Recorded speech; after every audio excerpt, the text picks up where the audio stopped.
Welcome back to the Selfish Summer Summit. This is a wellness experience for Black women who know that they deserve to experience a life well lived. Now, not just a life well lived, as in you out doing what you want to do, which of course we all deserve to do, but how are you going to be able to enjoy your life if you are unwell? That is the point. That's the purpose behind this Selfish Summer. As y'all know, I am Koereyelle, excited to be just the vessel for this vision, if I'm being honest.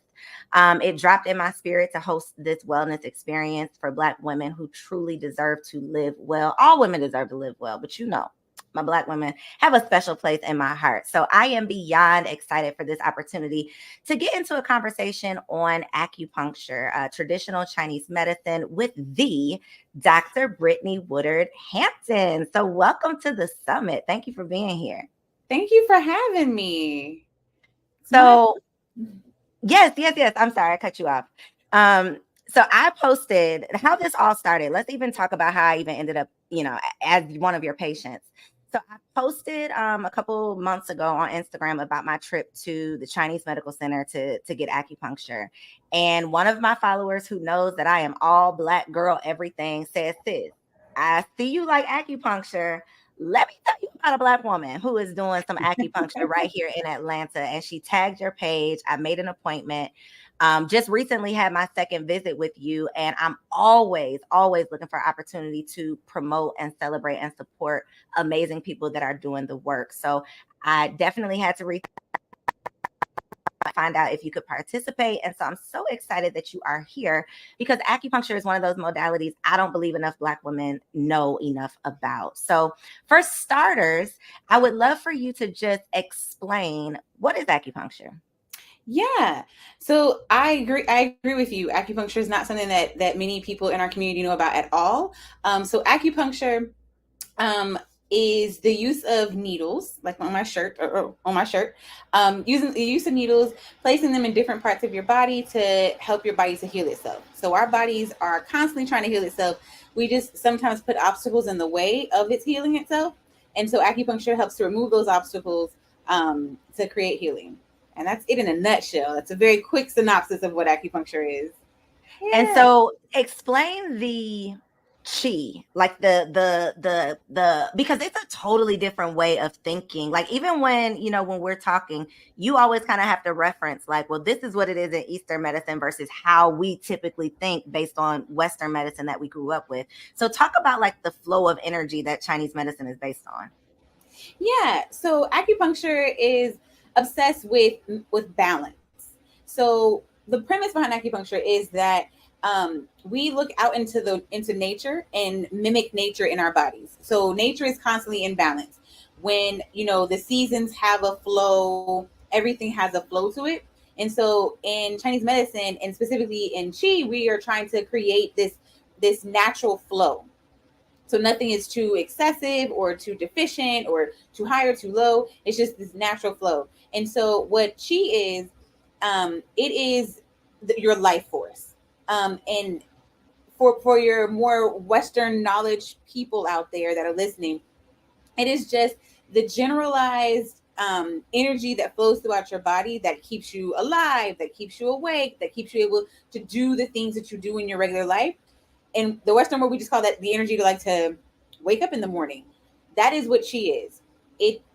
I think one of the things about Asian medicine is that the terms that we use are very mystical and seem so like out there, but they're not. They're very common sense kind of things. So Qi, back to your question, is just that the energy that makes everything flow in our body, the energy that keeps our heart pumping, the energy that keeps our brain functioning.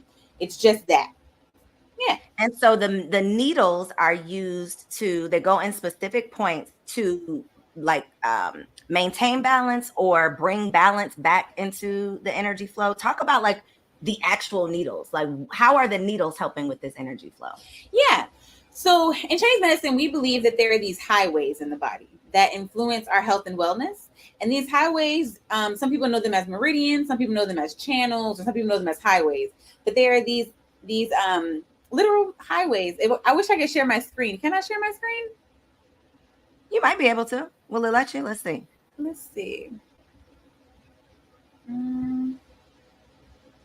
Oh yeah. Okay. I'm going to share my screen so you can see what I'm talking about in relation to channels. Give me 2 seconds. Okay.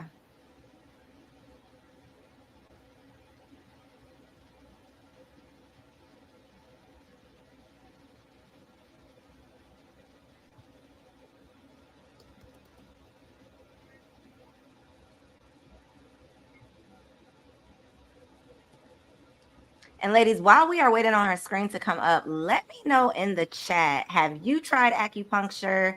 Is the thought of needles just completely turning you off? You know, the idea, you are just not interested.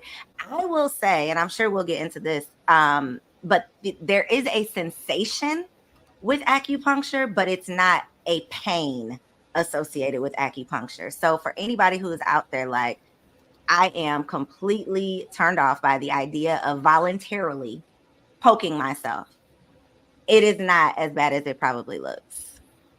So let me know in the comments, y'all. Are you down with it? Are you interested in it? Are you intrigued by it?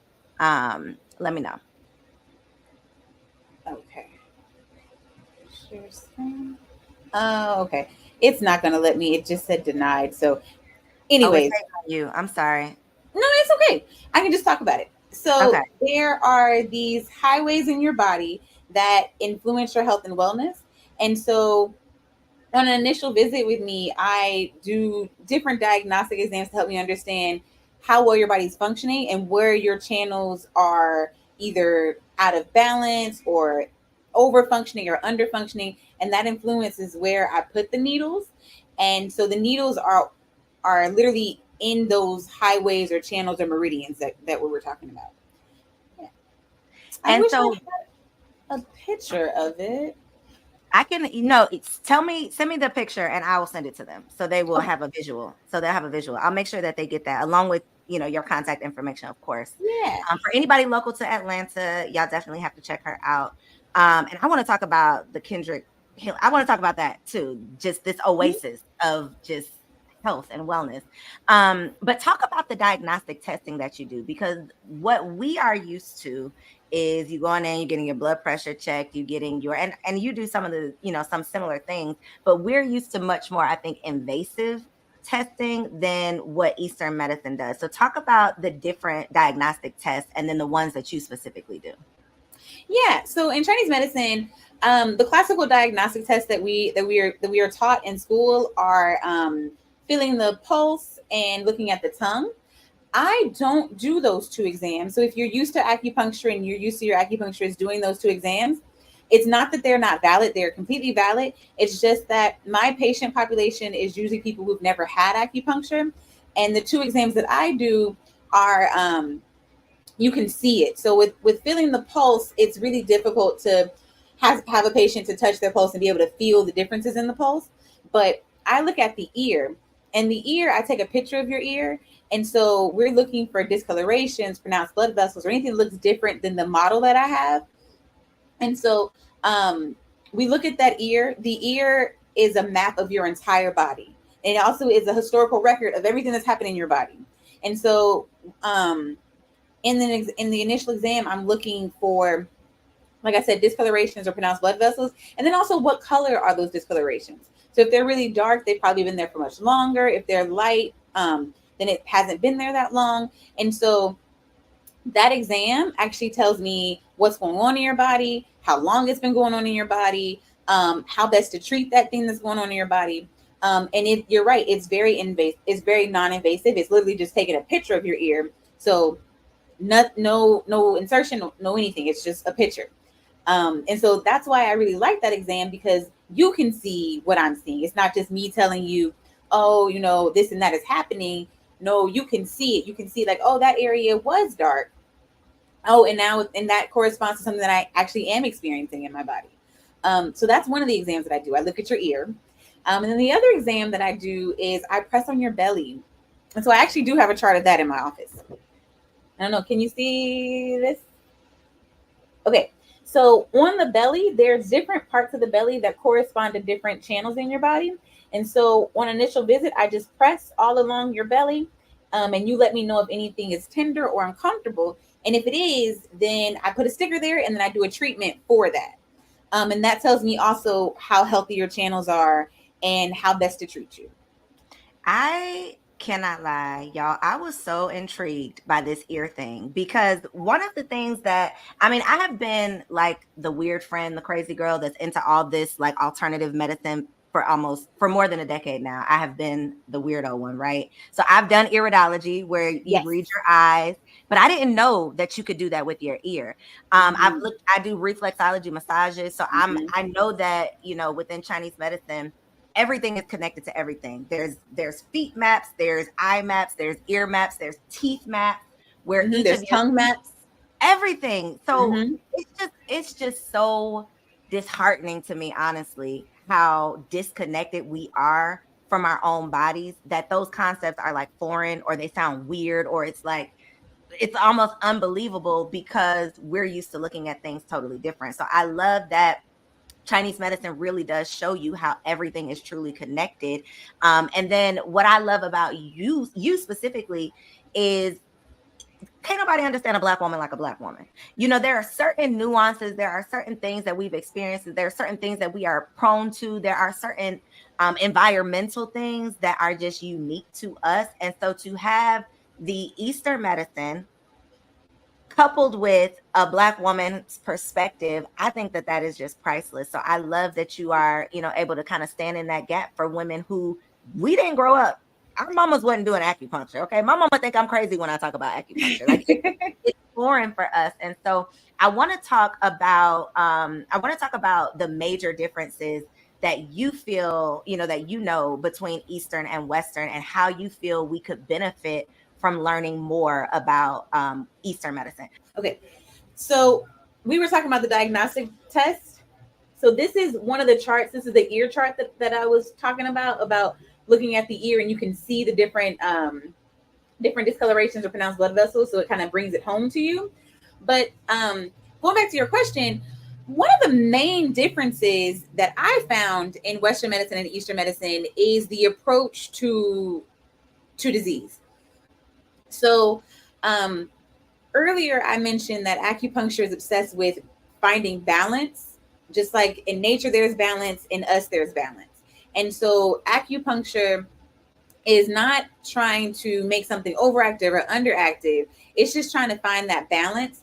And that and the way that looks clinically is that, let's say someone comes in and they have high blood pressure. Well, instead of just giving them a medication to lower that blood pressure, we investigate what's going on to make your blood pressure high. Is it due to stress? Is it due to excessive fears or anxiety or any number of other things? Is it due to your physical organs functioning? So we're obsessed with trying to figure out what the root cause is and not just put something on it to stop it. Because we found that when we address that root cause or find that root cause, then other things in your body also autocorrect. Because I'm so happy I have charts now. So this is a picture of the different channels in your body. And so all of these channels can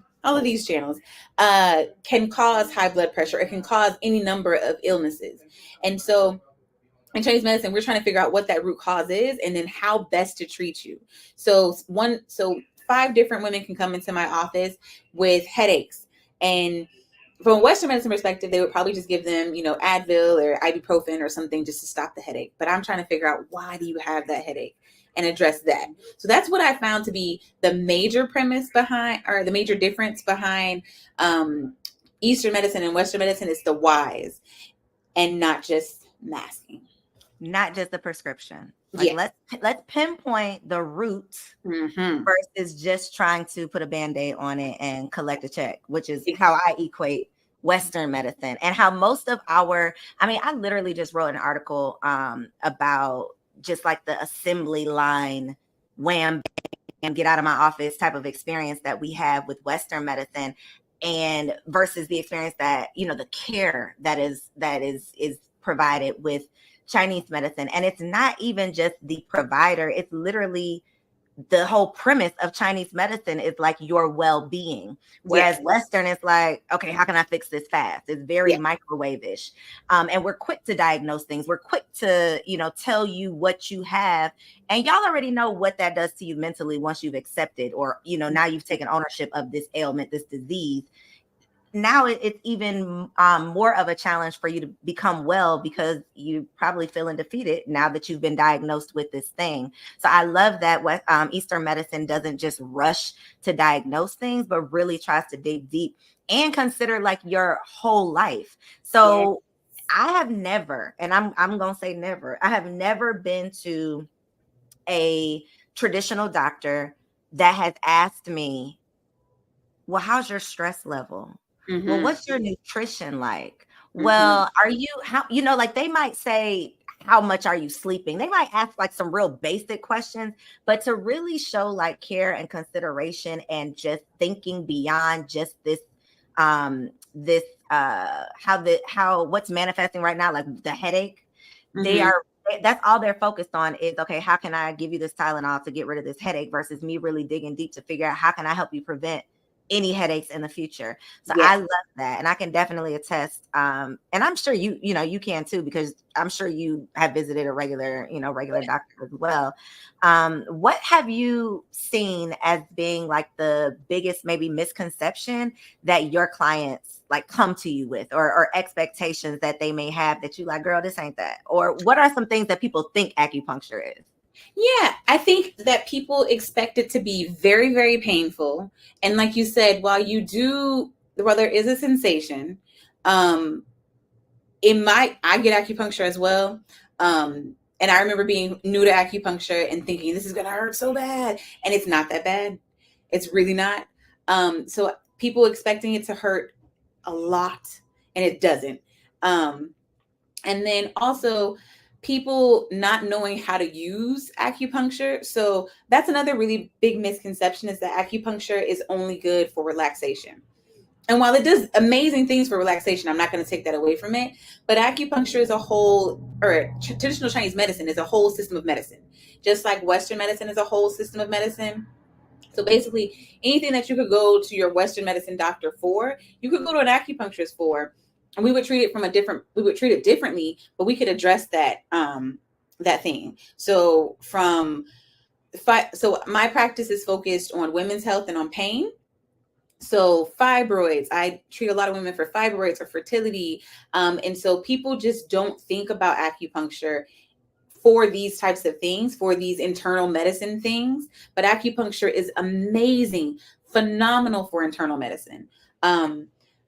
I mean, I'm a little biased. I am an acupuncturist, but I would much rather go to a Chinese medicine doctor or a naturopathic doctor to address my internal medicine, because like you said, we are looking at you as a total person.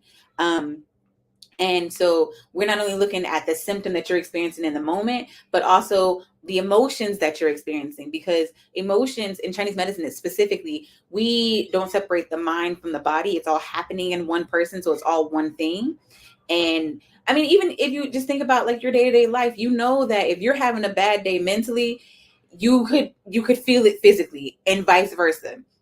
And so the approach to acupuncture and the depth of question asking and pulling everything together, I think is the thing that makes acupuncture so unique and so different from Western medicine. So I think the first time I ever even heard about acupuncture, I was in college. I was student teaching, and the teacher that I was student teaching for was pregnant at the time. And she ended up telling me on like a lunch break one time that she had been trying to get pregnant for almost a decade, I believe. She had spent thousands and thousands and thousands of dollars on, fertility treatments and all of these things. And then she found acupuncture, and it was acupuncture that actually, got her pregnant.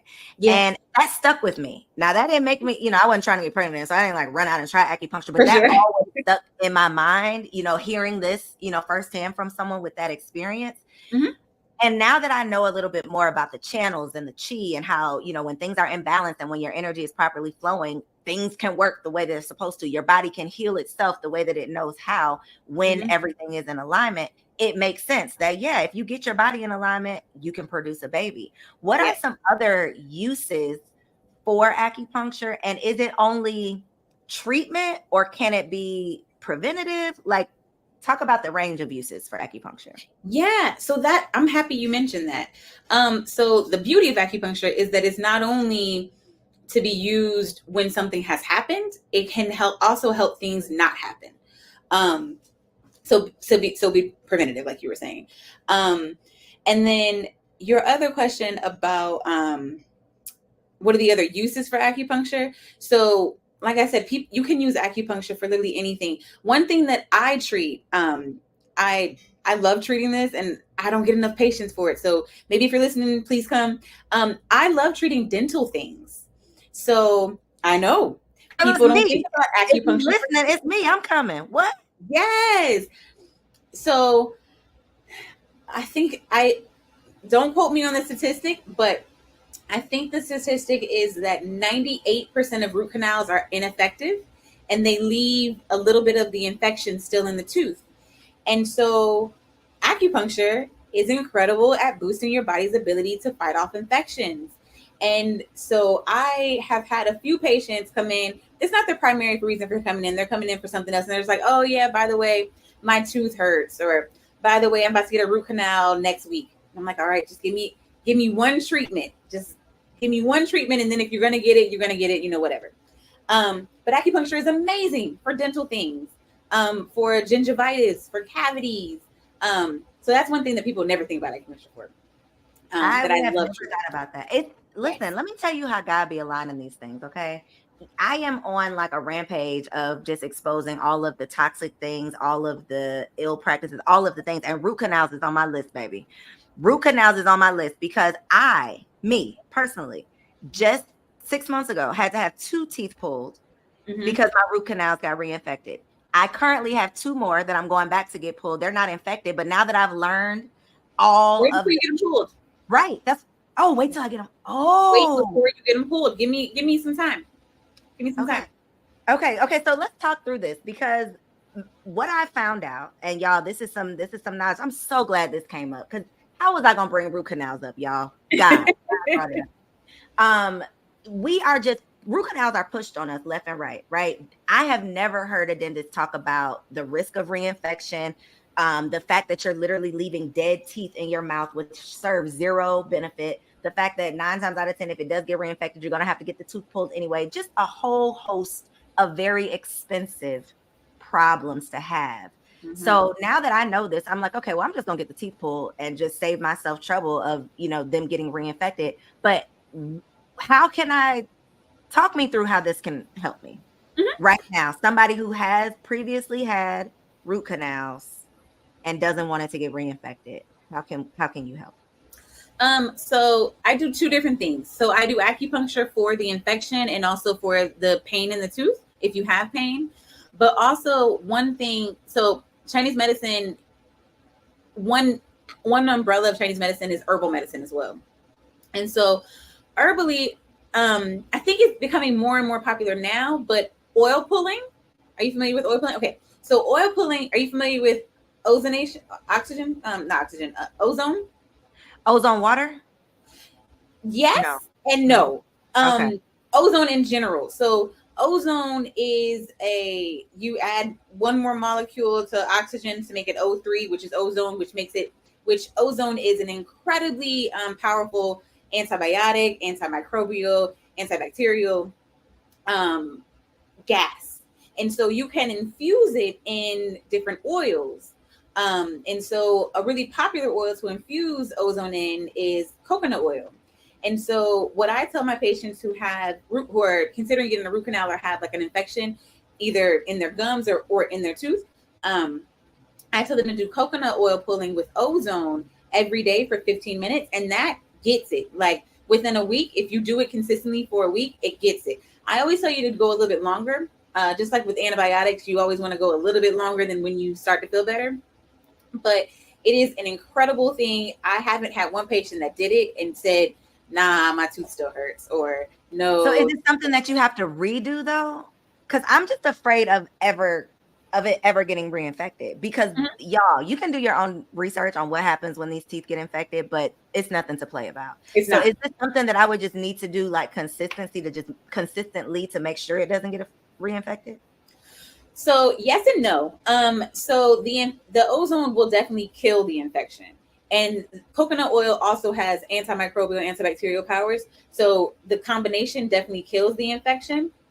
And then I go in and do acupuncture specifically for the infection and for the tooth itself. So it's not something that you need to do ongoing for like months and years at a time, but it is something that you'll need to do for like 2 to 3 weeks to maybe a month. But that is much less expensive than going to the dentist. That is much less invasive than going to the dentist. You don't have to take any time off work. It's just something you do at the end of your day. Put some ozonated coconut oil in your mouth, switch it around. It is 15 minutes, so it is, some time. But I'd rather spend 15 minutes than $15,000. They want so much money for these teeth. I'm like, just take the teeth. At this point, just take them. Just have them all. Yeah. No. We don't have to give this ozone. Where do we get this? So actually, a company that I really, really, really, really love is actually on Amazon. Okay. Yeah. Okay. I will give you the link and you can put it here. Okay. And then I am also a distributor of this company too. Okay. Perfect. What girl? Check you out. Okay, put that on my chart. Okay. Put the teeth on my chart. Because we will definitely revisit that. But I literally had no clue. So what else? What is something else that is like, oh, this is one thing I did want to say. You're not putting needles in people's mouths though, right? No. I wanted you to say that because I felt like the answer was no. But just say that. Thank you for bringing that up, because I don't want people thinking that it is not. No, nothing goes in your mouth. Nothing goes in your mouth. Okay. What is something else that's like, wow, you can treat that? Because fibroids, okay, you already got some people that's gonna call you up because the rate at which Black women are suffering with fibroids, with infertility, with heavy periods. Yes, acupuncture. What's something else that's like, oh my God, I gotta go see her? Yeah. So two things. One thing that I really want you guys to hear this. I hope this doesn't happen to you, but I really want you to hear this. If you have a stroke, acupuncture is amazing for the post-stroke symptoms. So like the difficulty speaking, the difficulty moving, acupuncture is amazing for it. However, you have to go to an acupuncturist within the week or 2 weeks after having the stroke. That is a must. If you wait too long, then the window of getting you back to where you were prior to the stroke starts to close at a really accelerated rate. So I say that because I had someone call for a phone consultation, because I do free phone consultations. I had someone call, they had a stroke last year. That's too long. The elements have set in for too long. But my father had a stroke last year, maybe 2 years ago. And my mom recognized that he was having a stroke in the moment. And she called me. I was at work and she called me. She was like, I think your dad's having a stroke. And I was like, okay, I'll be over here in just a second. And before she called 911, she called me. I came over. I did the full stroke protocol. He did go to the hospital after I did the protocol. He went to the hospital. They confirmed that he had a stroke. However, he had the stroke in the area of the brain that controls speech. He has no deficits, none whatsoever. No motor, no speech problems, no nothing. So that's one thing that I really, really, really wish people knew about the benefits of acupuncture, and that you can, I don't want you to have a stroke, but if you do have a stroke, go to an acupuncturist immediately. Like the moment you get discharged from the hospital, go, because all the deficits that they're saying you're going to have doesn't have to be your reality. That part. Stop letting people pretend like they know your fate, please. That's what this whole thing is all about. It's giving you the information so that you can have an informed choice. You got the choice, but at least let it be informed. Right. And that's kind of what I gear my practice towards. I want you to know everything, and you can make your own choices, but I want you to know what's going on. Yeah. What about inducing labor? Because I tried that. It didn't work for me. I'm not gonna tell. I didn't come see you. I didn't come see you. Okay, let me say that. Let me give that disclaimer. But when I was knocking on, 40 weeks, and those doctors wanted to start inducing me in an unnatural way, I definitely was trying everything. I was getting a foot reflexology massages. I went down to the acupuncture. Have you seen that work or no? So honestly, in my practice, I have not had anyone come in to want to be induced. What I have had is someone, I guess it depends on our definition of inducing, because I think I had this one lady who was, I think she was like 40 weeks, and the baby, like, it was almost ready, but he wasn't quite ready. And so I did a treatment on her. I did a treatment on her, and the next day she did go into labor. Girl, yes, that's what I'm talking about. You did it. Yeah. Yes. So Yes. then, yes, I have done that. I did that recently. Let me see. I think she's had her baby for a month now. So last month I did that. Yeah. So yes, that is something that. Oh, then in that case, yes, I do that on a regular basis. Yes. Check you out. Okay. Last thing. Your cycle, your menstrual cycle. So I have been able to, and I don't know if you're supposed to do this, but I've been able to go get a reflexology massage. Like if my cycle is supposed to be coming on and it ain't came on yet, if I go get a reflexology massage, my cycle's gonna start. Oh Have you noticed anything like that? Like you are able to induce different things within your body just by opening up these channels? So I haven't noticed that. What I do in my practice is I am obsessed with making sure that the natural flows of your body are going to happen. Not forcing stuff like I be trying to do. Yeah. And so I haven't had that. I have had someone who is supposed to be on their cycle and then get acupuncture and then their cycle started, but it's not like I forced it to happen. It was just I unblocked what was blocked that was stopping it. That part. Yeah. Yeah. But acupuncture is phenomenal for period cramps, for I treat a lot of, like I said, fibroids, but endometriosis, PCOS. Acupuncture is really great for those things. And also fertility. I know you spoke about the teacher when you were doing student teaching who went to acupuncture to have a baby. But one thing that I noticed with my patient population, specifically my IVF patient population, who are doing IVF in conjunction with acupuncture, your gynecologist is going to talk about the benefits of acupuncture. Well, maybe your gynecologist may talk about the benefits of acupuncture in relation to fertility, but they never tell you that it is imperative to get acupuncture 3 months at minimum before you're trying to get pregnant. And the reason for that is because I need 3 months to regulate your hormones to make sure that you can get pregnant and stay pregnant and have a healthy baby. And so one of the things with IVF is that they just give you hormones to make your body, to force you to have a baby, right? I mean, not really force, because they don't, like, it's not successful all the time, but it is a very strong push to have you have a baby. Whereas acupuncture is obsessed with trying to figure out where is the hormonal imbalance, because pregnancy is something that our bodies naturally do, and so not being able to have a baby, or not being able to get pregnant, suggests there's an imbalance there. And so where does that imbalance lie, and how best can I help you? And so if you give me at least 3 months beforehand, then I can figure out what's going on and adjust those hormones to make it a successful and healthy pregnancy, as opposed to just like, I'm pregnant and I'm suffering through this.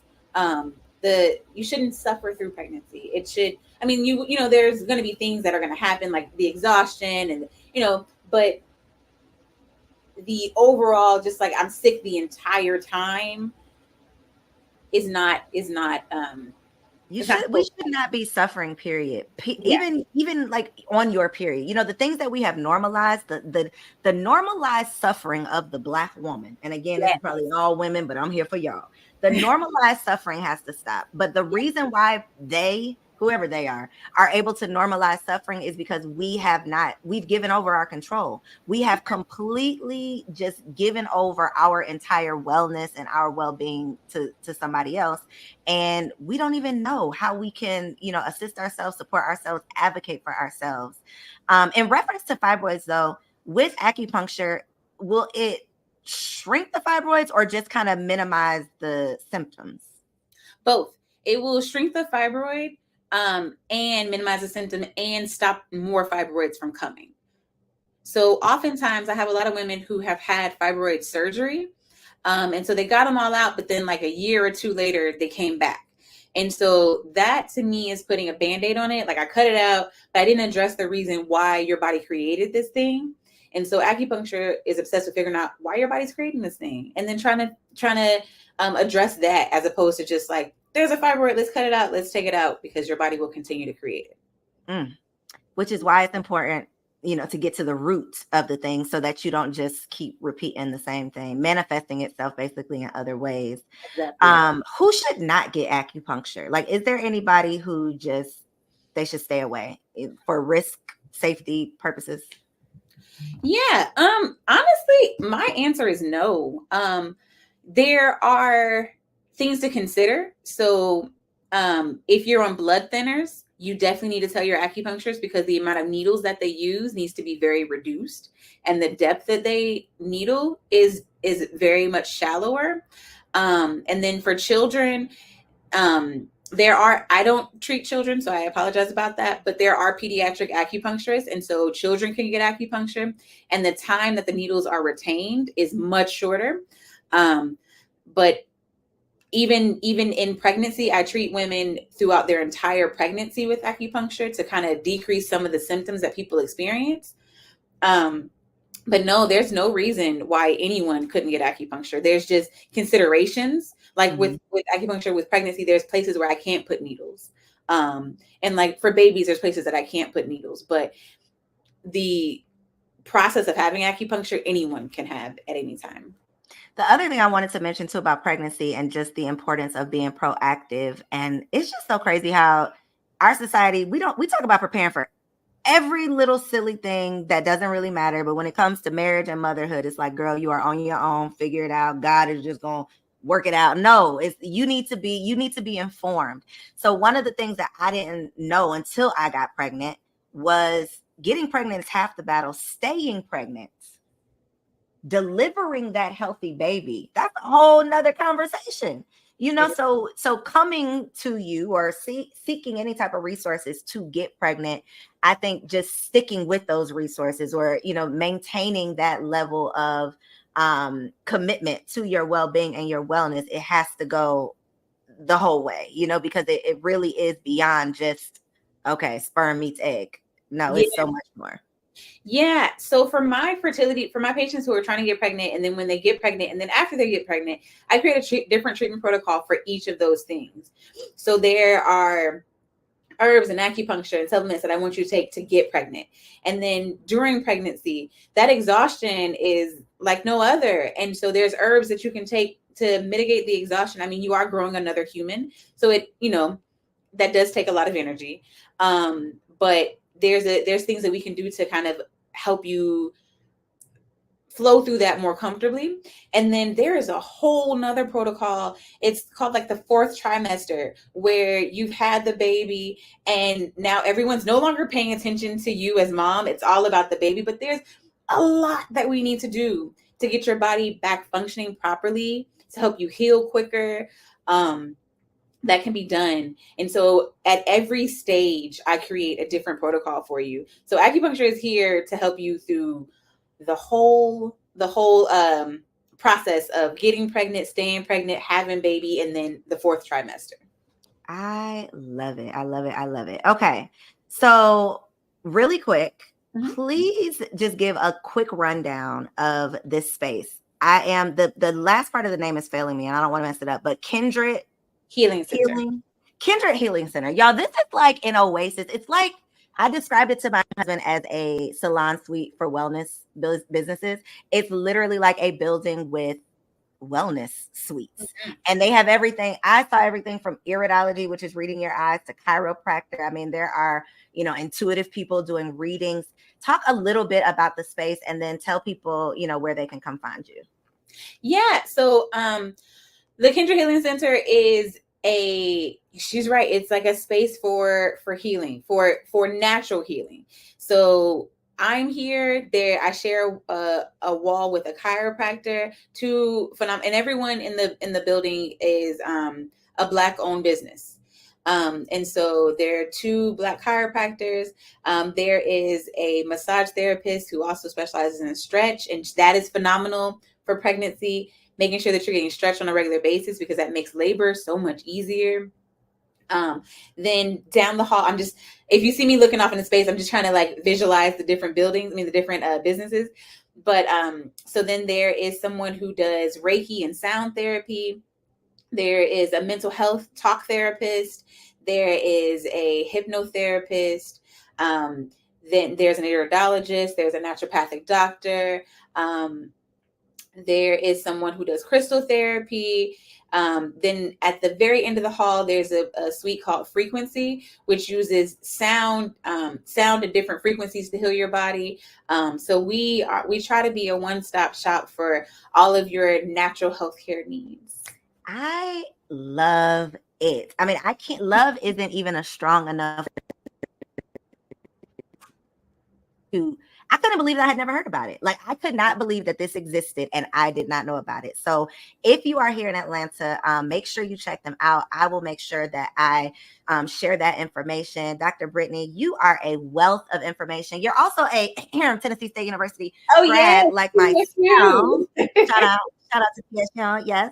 But I appreciate you. I am so thankful that we are connected. We got to work on these teeth next time I see you.